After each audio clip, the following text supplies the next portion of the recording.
1 second. Oh! Did you have sex? Did you have sex? Did you have sex last night? Yes, I did. I had a full night of utterly mind-blowing sex, and it was amazing. Chiwetel and Leo, what a treat it is to meet you. And also a greater treat that I'm sitting and speaking with an instant hero and a garbologist. I think that's the first for the podcast. Yeah, so it's the first time I'm now referenced as the garbologist from you guys, so thanks. You're welcome. This film is so wonderful. I just want to thank you for bringing this movie to us. It has so many wonderful, beautiful things to say about life and grief and everything in it. Congratulations. Thank you. Thank you. That's really sweet. Mark and Bridget's love story has some big shoes to fill. Is there some inherent pressure being a Bridget Jones love interest, Chiwetel? When I read the script, I was very sort of intimidated, actually, because it is so beloved, and just entering the Bridget universe at all is a pretty daunting task. And, you know, I just think all of the characters from before and the male characters are iconic. You know, they're actually irreplaceable, and it's a fool's errand to even try to, you know, step into any shoes. You know, it's just impossible. So what I loved about this was that these characters were really different, and just you know, they meet Bridget in a completely different part of her life, and with different challenges and different experiences, and they kind of interact with her on that basis, and it felt sort of organic, and I loved playing Mr. Wallaker. Like, I just thought he was a great part, you know, in a simple way, and so I had a blast. And and Renee's so inviting and so just such a warm person, you know, that she kind of, you know, puts all the nerves away. Yeah. That's awesome. How about you, mate? Same. He's stolen all my answers. Because I've been listening to him for a while, so then I've just taken out, sampled. It's like a sample track.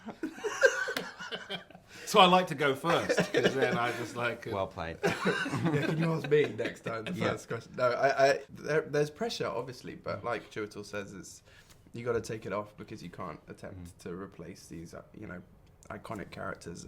It's great to occupy a new space in Bridget's world. Yeah. I was going to ask you this, but I thought because you did Leo dirty, Yeah, I'm going to screw direct it this way. we all Get a love... really hard question, aren't I? Yeah, watch out. Coming for you. We all love Bridget. She's such an endearing character. Obviously, Rockstar, fucking brilliant name, by the way. I know. As a character. He loves Bridget too, but why do you love Bridget and being part of this franchise? There's so much to love about Bridget. You know, she's so incredibly authentic and real, and can reflect a real person back to you, which, you know, is actually quite rare for, you know, cinematic characters, especially ones that are so beloved and so big. And, you know, she isn't like one of those classic movie characters that says all the right things and is cool, the coolest ways, and everything goes smoothly. She's so real. She's just so real, and there's so much to relate to that makes everything that you as a person in day-to-day life, things that you may think, why am I like this? What's wrong with me? You look at her and it's reflected back at you, and I don't know, it feels like a warm hug. Yeah, it's a beautiful way of putting it. Beat that. Those are all my lines. Warm hug is one of mine. This is an intense tennis match. Ready for your ace. Okay, so your character considers a whistle an essential tool. Mm-hmm. Are your ears ringing still like mine are? You use it with great enthusiasm. I mean, it was like the first time I had that whistle, like on set, and the first time I really let rip with the whistle. You know, everything stopped. Everything stopped. You know, like cast, crew, all of the background. Motorway. You know what I mean? People passing by, like the kids who were in the school. Everybody stopped and just stared at me. Like they all turned into like 5-year-olds, and I was like, "That's power." That's power. And so then I, you know, carried on, and eventually they took it away from me, the props department, and they bunged it up. They stuffed it with something, you know, probably cement, and then handed it back to me, and were like, you know, we can put on some of the sound later. Yeah, and then he melted like the Wicked Witch of the West. Exactly. And I was like, nobody. I was like, oh no. Leah, your character rescues Bridget and her kids up a tree, Yes. and one lucky dog lives to fight another day. Have you ever found yourself in a sort of tricky, embarrassing scenario? Oh, plenty. None that I would love to disclose to the public. Understood. As in when, if I'm the damsel, or... Yeah. I don't know.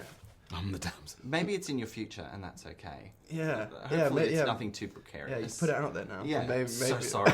maybe I'll The universe is listening. get stuck up a tree or something. Thank you so much for your time. It's been such a pleasure speaking with you. Hold on one second. How did that happen? I think we've given birth to a great chat, gents. Thank you so much for your time. That's very Pleasure. good. Very good. I had to borrow this off my nieces last night. She's still crying. Yeah.